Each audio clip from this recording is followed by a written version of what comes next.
अरिहन्ताणम्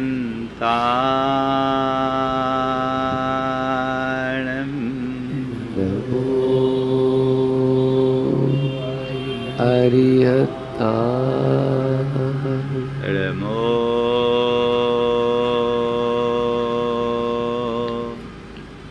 सिद्धाणम् नमो सिद्धाणम् नमो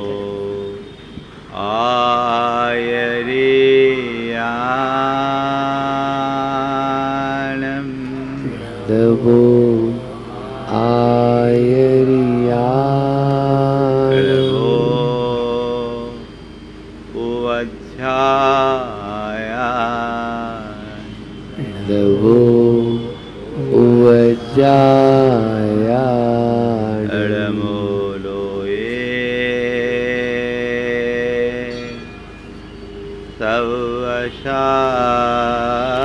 सवशाहुनम् नमो लोये शवसाहुणम् ऐसो पंच अड़मोयारो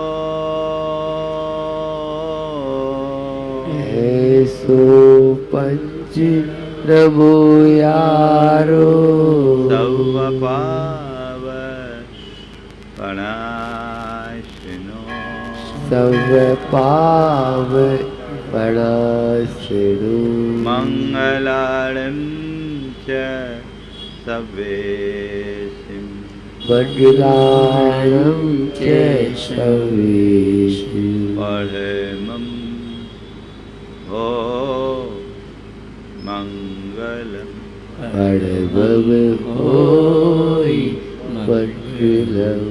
जय बोलो देवादिदेव 1008 श्री भगवान महावीर स्वामी की जय जय जय।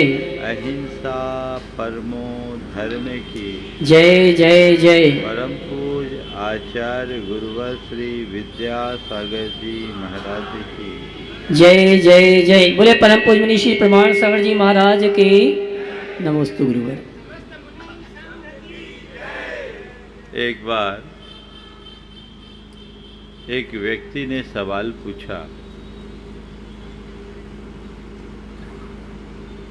कि जीवन में आगत समस्याओं का समाधान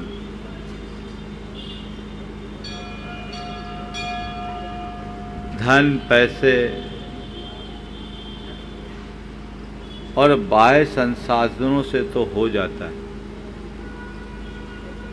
लेकिन क्या धर्म हमारी समस्याओं का समाधान दे सकता है? मैंने उलटकर पूछा, धर्म के अलावा ऐसा क्या है जिससे हमारे समस्याओं का समाधान हो? क्या महाराज जी धर्म से हमारे दुखों का अंत हो जाएगा? मैंने कहा केवल धर्म से ही दुखों का अंत होगा। महाराज कैसे? आज मैं उसकी ही चर्चा करना चाहता हूं और मैं चाहता हूं कि आज आप सबके दुखों का पूरा अंत हो जाए। चाहते हैं, है ना? थोड़ा सा देखा जाए कि हमारे जीवन में किस किस प्रकार का दुख है, कौन कौन सा दुख है और उसके निवारणार्थ आप क्या क्या उपाय करते हो। थोड़ा हिसाब लगाइए। आप सबसे अगर पूछा जाए कि भैया बताओ तुम्हें कौन कौन सा दुख है और आज सारे दुखों के निवारण की व्यवस्था है, आप लिस्ट बना लो। बनाइए, क्या क्या लिस्ट बनाओगे, किसके कौन कौन से दुख हैं, एक लंबी सूची बन जाएगी। बनेगी कि नहीं बनेगी? हाँ, बनेगी। लेकिन अगर उन सब दुखों को हम समाविष्ट करें तो मनुष्य के जीवन में रहने वाले सारे दुखों को 4 में वर्गीकृत किया जा सकता है। आप पाएंगे कि जितने भी प्रकार के दुख हैं वे सब इन 4 में समाहित होंगे। पहला कल्पना जन्य दुख, दूसरा अभाव जन्य दुख, तीसरा वियोग जन्य दुख और चौथा परिस्थिति जन्य दुख। कितने प्रकार का दुख मैंने बोला? कल्पना जन्य, अभाव जन्य, वियोग जन्य और परिस्थिति जन्य। अपने दुखों का अंतर विश्लेषण करके देखेंगे तो इन 4 प्रकार के दुख के अतिरिक्त और कोई दुख नहीं मिलेगा और हर व्यक्ति इनसे कहीं न कहीं पीड़ित है, प्रभावित है, परेशान है। हम देखेंगे कि आप इन दुखों के निवारण के लिए क्या उपाय करते हैं और फिर आप खुद परख कर देखना कि महाराज के फार्मूले को अपनाने से ये दुख कैसे दूर होता है। कल्पना, कल्पना क्या है? जिसका अस्तित्व नहीं है उसके पीछे उलझना। ये 2 रूप में होती है, या तो अतीत की स्मृति या भविष्य की चिंता। आप अपने दुखों के विषय में विचार करिएगा तो ये पाएंगे कि आपके जेहन में जो भी दुख है उनमें से बहुतायत दुख ऐसे होंगे जो अतीत की स्मृतियों से जुड़ी हो। अतीत में किसी ने आपके साथ कोई दुर्व्यवहार किया, अतीत में आपके साथ कोई दुर्घटना घटी, अतीत में कोई दुप्रसंग हुआ या अतीत में और भी कोई दुख का कारण उपस्थित हुआ, उसकी स्मृति आते ही मन में हुक सी उठती है और मन परेशान हो जाता होता है कि नहीं? हाँ, कोई आदमी 20 बरस पहले आपको गाली दी हो, आपने उस घड़ी अपने आप को अपमानित महसूस किया हो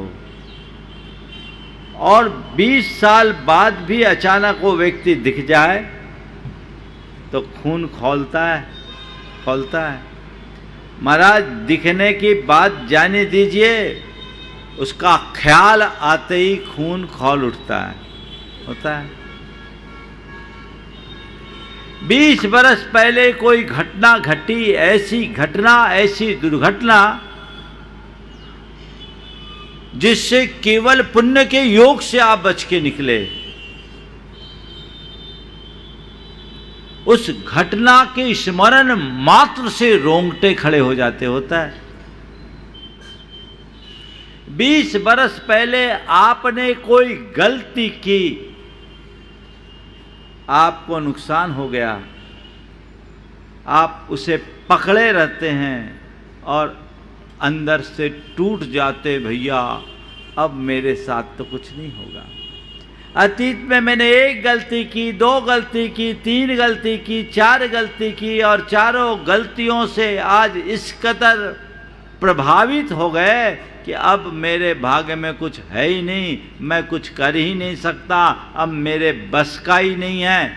बहुत से लोग ऐसी घटनाओं के कारण डिप्रेशन के भी शिकार हो जाते हैं, है ना? ये सब क्या है? दुखी करने वाले ही तो कारक हैं। हाँ, उनको पकड़ करके बैठोगे तो दुखी होगे। पर मैं आपसे पूछता हूं, जिन बातों को के पीछे आप दुखी हो रहे, उनका अस्तित्व है? बोलो, वो मौजूद है?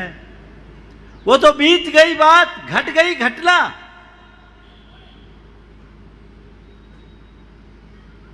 वो पास्ट की बात थी और पास्ट है पास्ट। अतीत तो व्यतीत हो चुका, फिर भी उसको पकड़ करके आप बैठे हो, जो आपको दुखी बनाती है, उसे याद कर करके आप अपने मन का बोझ और बढ़ा लेते हो। संत कहते हैं उस स्मृति को विस्मृति में बदल दो, सारा दुख दूर हो जाएगा। होगा कि नहीं? ये कल्पना हमने अपने मन में पाल रखी है, इसलिए हमारा जीवन दुखी है। जो इस कल्पना को दूर कर देता, उसके जीवन में तत्क्षण सुख आ जाता। आता है कि नहीं? हमारे यहाँ दो बातें हैं अतीत की बुरी स्मृतियों से बचने की। एक, क्षमा करने की आदत डालना, और दूसरी, नज़रअंदाज करने की क्षमता विकसित करना। क्या करना? धर्म हमें यही बात सिखाता है, क्षमा कर दो, दुख सुख में बदल जाएगा। आपकी किसी से कितनी भी लड़ाई हो, कैसा भी बैर हो, देखते ही भ्रुकुटियां तन जाए ऐसा व्यक्ति, लेकिन जिस दिन क्षमा हो जाती है, बाद में उसके प्रति किसी भी प्रकार की कोई नकारात्मकता रहती है? रहती है क्या? नहीं ना। तो ये क्षमा की ताकत धर्म की ताकत है, जो हमारे दुख को सुख में परिवर्तित कर डालती।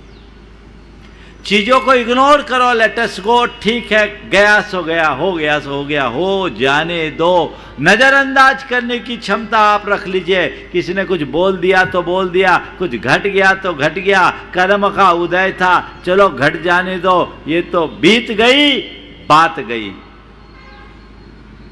आपको वो बातें कभी प्रभावित करेगी क्या? हाँ, करेगी? आप करते हो ऐसा? बोलो, आप क्षमा करने की भावना रखते हो? रखते हो कि नहीं रखते हो? भावना तो रखते हैं, पर क्षमा करते नहीं महाराज। नज़रअंदाज करने की क्षमता तो रखते हैं, पर करते नहीं। तो बस तुम्हें दुखी रहने का ही शौक है तो दुखी रहो।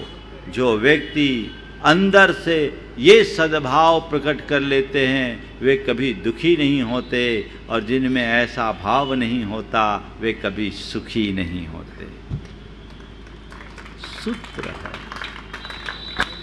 कोई मुझसे कुछ न कहे, ये मेरे हाथ में नहीं है, पर कोई कितना भी कुछ भी क्यों ना कहे, मैं उसमें ना बहूं, ये मेरे हाथ में। मेरे जीवन में कोई दुप्रसंग न घटे, ये मेरे हाथ में नहीं है, पर कितना भी बड़ा दुष्प्रसंग या दुर्घटना घट जाए, मैं उससे विचलित ना हूँ, ये मेरे हाथ में है। बस इसमें स्थिरता रखने का पाठ हमें धर्म पढ़ाता है। जो धर्म को धार लेता है, वो अतीत की स्मृतियों में नहीं उलझता।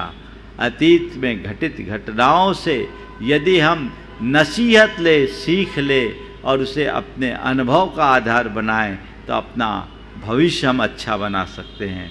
पर उन्हें पकड़ करके बैठ जाएं, तो वो हमारे जीवन को बोझिल ही बनाएगा और कुछ नहीं। तो बुरी स्मृतियों का त्याग ये हमारे अभ्यास में होना चाहिए। हम लोग प्रतिक्रमण करते हैं। क्या करते हैं? प्रतिक्रमण। प्रतिक्रमण का मतलब क्या है?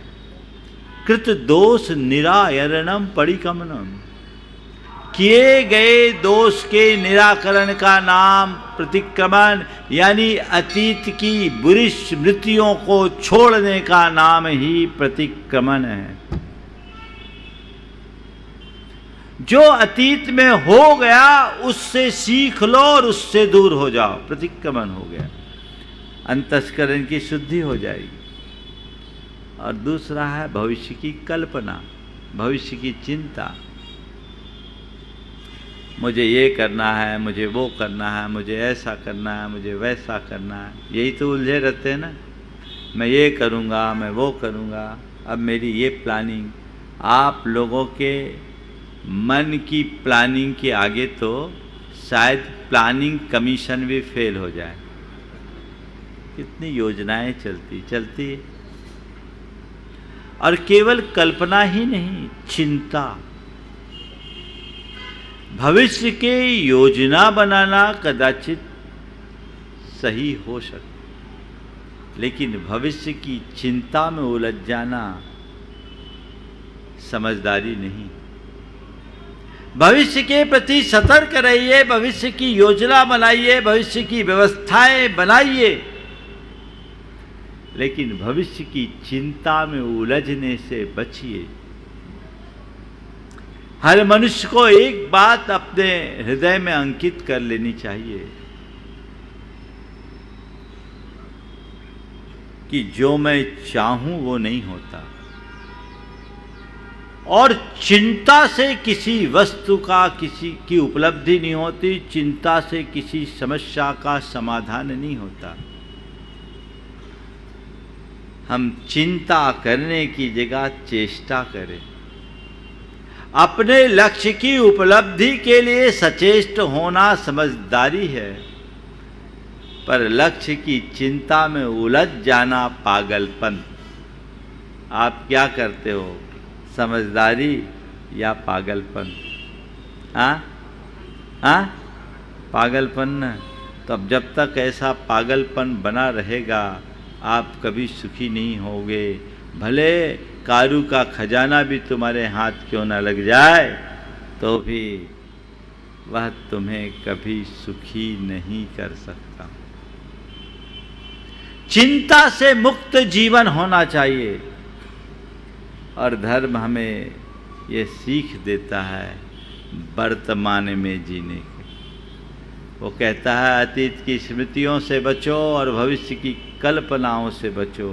आज क्या होता है, मैं ये करूँगा वो करूँगा और मेरे साथ ऐसा हुआ था वैसा हुआ था, ये किया था वो किया था, है ना। क्या हो गया, या तो गा या था, है ना। क्या गा या था, यही तुम्हारी गाथा बन गई है। को याद करो, गाथा सुधर जाएगी। यही ना गाथा है, गा और था। इससे हट करके वर्तमान में आओ, और उसके लिए क्या करो, एक बात अपने हृदय में बांट लो, बिठा लो, जो कल देगा वो कल की व्यवस्था देगा। कल की चिंता क्यों? सबको होता है कि चींटी को कन और हाथी को मन मिल ही जाता है। चिंता करने से किसी बात का समाधान नहीं है। जो सचेष्ट होकर जीते हैं केवल वे ही समाधान प्राप्त कर पाते हैं। तो अपने जीवन में वैसी सचेष्टता होनी चाहिए, उलझने से बचिए। और इसके लिए हमें धर्म एक पाठ पढ़ाता है, वह है प्रत्याख्यान। क्या है? प्रत्याख्यान। भविष्य की कल्पनाओं का त्याग। और त्याग तब कर पाएंगे जब हम भावी जीवन को उज्जवल बनाने का संकल्प लेंगे। उन कल्पनाओं से अपने आप को बचाएं, उन कल्पनाओं का परित्याग करें जो हमारे जीवन को बेहतर बना सके और जिनके बदौलत हम अपना कुछ अच्छा कर सके। समझ गए? तो ये पहले स्तर का दुख है। यदि व्यक्ति धर्मी हो जाए, मेरी बेटी के साथ ऐसा ना हो जाए। अब बताओ क्या बोलूं उसको? मेरी बेटी के साथ ऐसा ना हो जाए। मैंने कहा ठीक कह रही हो तुम, बेटियों के साथ इस तरह कि दरिंदगी बिल्कुल अनुचित है और निंदनीय है। इसके प्रति हमें सतर्क और सावधान रहना चाहिए, इनसे बचना भी चाहिए। पर तुम इस बात को लेकर इतनी चिंतित हो रही हो। तुम्हारी 4 साल की बेटी है, इस तरह की घटनाओं को देखकर, इस घटनाओं से प्रभावित होकर इस तरह की चिंता करने की जगह सतर्कता अपनानी चाहिए। तुम्हें अपनी बेटी की परवरिश इस तरीके से करनी चाहिए और बेटी को इतना मजबूत बना देना चाहिए कि वो दरिंदों के छक्के छुड़ा दे, उनके लोहे के चने चबवा दे, उसे किसी तरीके से दबने की ज़रूरत नहीं हो। ये नेगेटिव सोचने की क्या ज़रूरत, कहीं ऐसा ना हो जाए। तुम्हें ऐसी बेटियां तो दिखती है जिनके साथ इस तरह की दुर्घटनाएं होती। ऐसी बेटियां क्यों नहीं दिखती जो आज सेना में है, जो बोइंग विमान चला रही है और दुनिया में अपना परचम फैला रही है। उसकी तरफ देखो, अपनी बेटी को अच्छा बनाने का प्रयत्न करो, रास्ता बदल जाए। जो व्यक्ति नकारात्मकता को अपनाते हैं वह सदैव दुखी रहते हैं, और जो सकारात्मकता को अपनाते हैं वे हमेशा सुखी बने रहते हैं। धर्म हमें सकारात्मक दिशा में चलने का मार्ग बताता है। एक बहन जी एकदम डिप्रेशन की शिकार, उसका भाई उसे मेरे पास लेकर आया। अब उसके दुख का कारण सुनोगे तो आप हंसोगे। वो क्यों परेशान थी? उसकी सहेली को व्हाइट स्पॉट हो गई। क्या हुआ? सहेली को व्हाइट स्पॉट हुआ। डॉक्टर को दिखाया तो डॉक्टर ने कहा ऐसी कोई बड़ी बात नहीं है, ये मेलेनिन की कमी से होता है और ये किसी को भी हो सकता है, ये किसी को भी हो सकता है। ये बात उसने सुनी तो उसके मन में बैठ गया, कहीं मुझे हो गया तो मेरा क्या होगा, मैं इतनी सुंदर हूं।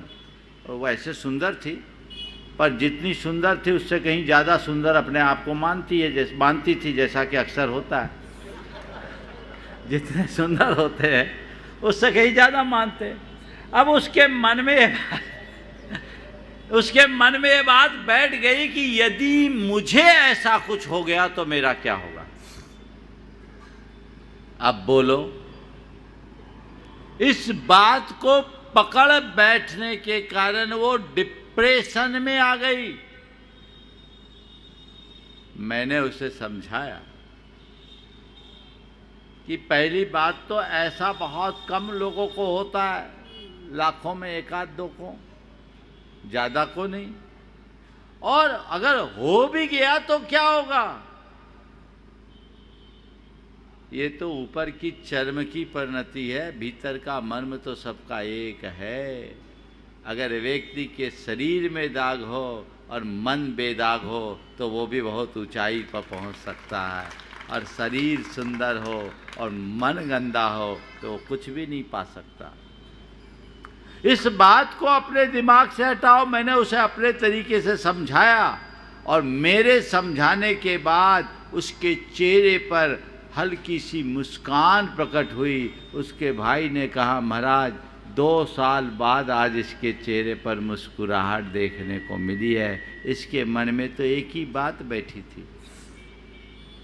मैं आपसे पूछता हूँ, ये बात किसने बिठाई? आपकी ही अपनी अज्ञानता ने, आपकी ही अपनी नकारात्मक सोच ने। अपनी उस अज्ञानता से अपने आप को बाहर उठाओ, अपनी उस नकारात्मकता से बाहर निकलो, ताकि जीवन को बेहतर बनाया जा सके, जीवन को सुंदर बनाया जा सके और जीवन में कुछ कारगर उपलब्धि घटित की जा सके।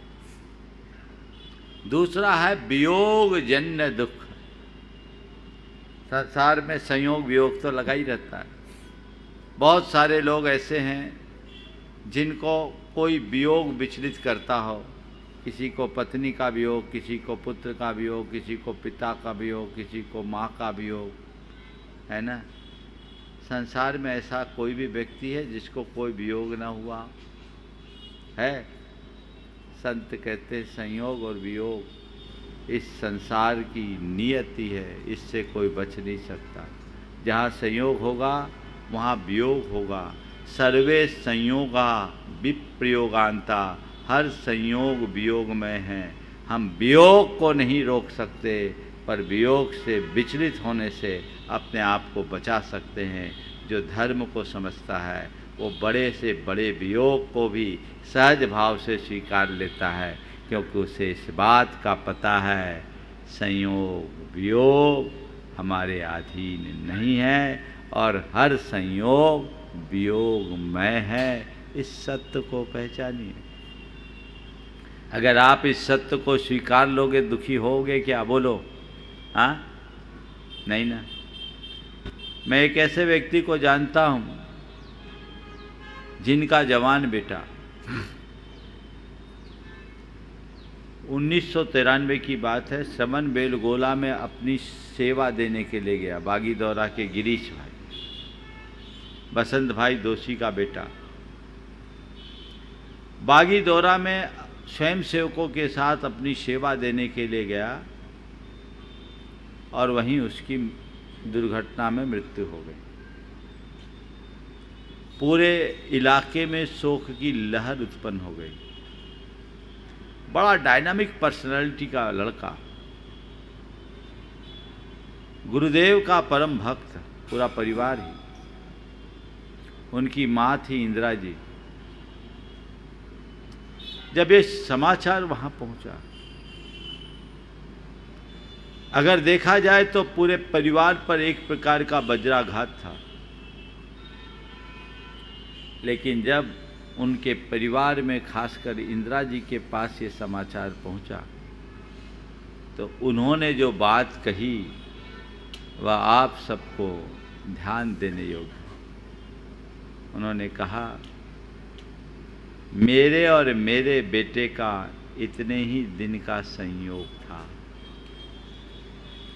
मेरे और मेरे बेटे का इतने ही दिन का संयोग था। मैं आचार्य विद्यासागर गुरुदेव की शिष्या हूँ। उन्होंने हमें यही मार्ग बताया कि जिनका जितने दिन का संयोग होता है वो उतने ही दिन रहता है। संयोग पूरा हो गया, अब इसमें शोक करने का कोई लाभ नहीं। मुझे इस बात का दुख नहीं कि बेटा चला गया, मुझे इस बात की खुशी है कि मेरा बेटा जाते जाते भगवान की सेवा करके गया है। लोगों से उनने कहा, यहाँ आके रोना धोना मत करो, कुछ ज्ञान की बातें सुनाओ ताकि मेरा रहा सहा मोह कम हो सके। कितना उत्कृष्ट उदाहरण है यह। ज्ञान समाधान देता है और समाधान से ताकत मिलती है। तुम कितने भी उपाय कर लो, उससे तुम्हें शांति नहीं मिलेगी। शांति केवल तभी और तभी मिलेगी जब तुम्हारे मन को समाधान मिलेगा, और ये समाधान केवल तत्व ज्ञान दे सकता है और कोई नहीं। जीवन की वास्तविकता का बोध ही जीवन को सच्चा समाधान देता है। ऐसी वास्तविकता का बोध अपने अंतरंग में घटित करना चाहिए। तीसरा दुख होता है जो आम लोगों के जीवन में ज़्यादा दिखता है, वो है अभावजन। मेरे पास इसकी कमी है, उसकी कमी है। ये रोना लोग रोते हैं, रोज रोते हैं। अभी भी आपसे पूछा जाए तो आप 50 प्रकार की समस्याएं लेकर आ जाओगे और आपको लगता है कि इन चीज़ों की कमी के कारण या इन वस्तुओं के अभाव के कारण मैं दुखी हूँ। इस संदर्भ में मैं 2 बातें आपसे कहना चाहूँगा। पहला तो जिन बातों के अभाव के कारण आप अपने आप को दुखी महसूस करते हो, पहले जाकर देखो जिनके पास उनका अभाव नहीं है, क्या वो सुखी है? तुम्हें लगता है मेरे पास पैसे की कमी, ठीक है, तो जिनके पास तुम्हारी अपेक्षा के अनुरूप पैसा है उनके पास जाकर देखो क्या वो सुखी है? हाँ? तुम्हें लगता है मेरा परिवार नहीं है, जिनका परिवार बसा है वहां जाकर देखो क्या वो सुखी है? तुम्हें दिखता है मेरे पास घर नहीं है, तो जिनने अपना आलीशान घर बना रखा उनके पास जाकर देखो क्या वो सुखी है? तुम्हें लगता है मेरी संतान नहीं है इसलिए मैं दुखी हूं, तो जिनके पास अनेक संतान है जाकर देखो क्या वो सुखी है? तुम्हें लगता है कि मेरा शरीर स्वस्थ नहीं है, तो जो हृष्ट पृष्ठ है क्या वो सुखी है? जिन बातों के अभाव में तुम अपने आप को दुखी मानते हो, गहराई से देखोगे तो उसका सद्भाव ही दूसरों के दुख का कारण हो। एक आदमी एक पागल खाने में गया, अब पागल खाने में गया तो दो अलग अलग पागलों से मिला। एक पागल अपने हाथ में एक तस्वीर लिए था। लोगों ने पूछा कौन है? बोले ये मेरी प्रेयसी है, ये मेरी प्रेयसी है, मैं इससे शादी करना चाहता था, घर वालों ने शादी नहीं होने दी इसलिए मैं पागल हो गया। ये मेरी प्रेयसी है, मैं इससे शादी करना चाहता था, घर वालों ने मेरी शादी नहीं होने दी इसलिए मैं पागल हो गया। दूसरे पागल के पास पहुंचे, वो भी एक तस्वीर लिए हुए था, वो भी पागल था। उससे पूछा क्या बात है भाई? बोले ये मेरी पत्नी है, इससे मेरी शादी हो गई सो मैं पागल हो गया। ये मेरी पत्नी है, मेरी शादी इससे हो गई इसलिए मैं पागल हो गया। लोगों ने देखा तो बहुत चक्कर आ गए क्योंकि दोनों की तस्वीर एक ही थी, है ना? है ना? तो ये कहानी है, और जब तक ऐसा चलता रहेगा हमारा जीवन कभी भी सुखी नहीं हो सकेगा। तो क्या करें? पहली बात, जिनके अभाव में तुम अपने आप को दुखी मान रहे हो, जिनके पास उनका सद्भाव है वो भी तुम्हें दुखी दिखेंगे, और अगर दूसरे नज़र से देखोगे तो तुमसे भी ज़्यादा अभाव वाले लोग तुमसे सुखी दिखेंगे, है ना? अच्छा, एक सवाल करता हूँ, आप अपने आप को पैसों के अभाव में दुखी महसूस करते हो कि नहीं? बोलो, करते हो? बोलो। और पैसे को अपने सुख का आधार मानते हो कि नहीं? ईमानदारी से बोलना, मानते हो? मानते हो ना? तो मतलब तुम्हारे हिसाब से जितना पैसा उतना सुख, बोलो ना। क्या? जितना पैसा उतना सुख, यानी जो जितना पैसा वाला वो उतना सुखी, बोलो। हाँ, इस धारणा से ही होगा ना, जो जितना पैसा वाला वो उतना सुखी, और जिसके पास पैसों का जितना अभाव उतना दुखी। पक्का? तो फिर तुम लोग सब सुखी, हम लोग सब दुखी। क्या हो गया?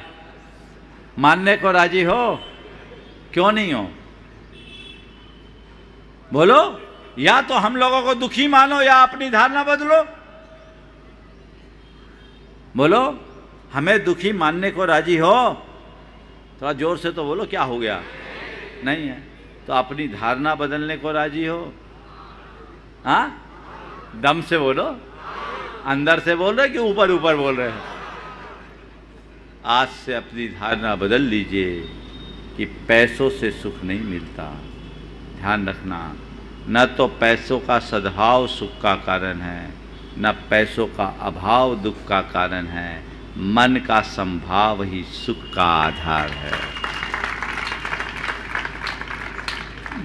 दाम बिना निर्धन दुखी, तृष्णा वश धनवान, कहूँ न सुख संसार में, सब जग देखो छान। ये कौन सिखाता है?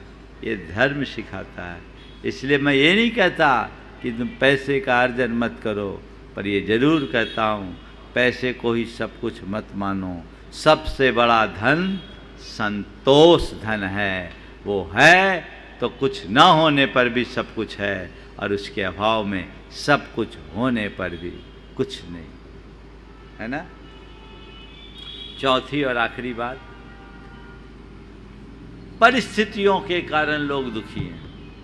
क्या करें साहब, हमारी परिस्थिति अनुकूल नहीं है, परिवार में तालमेल नहीं है, पत्नी से विचारों का सामंजस्य नहीं है, भाई से बेल नहीं है, माता पिता के साथ हमारे विचार नहीं मिलते, हमारी नौकरी सही जगह नहीं है, हमारा बॉस का व्यवहार हमारे अनुकूल नहीं है, पता नहीं हमारे पति का स्वभाव खराब है, हमारी पत्नी बड़ी गुस्सैल है।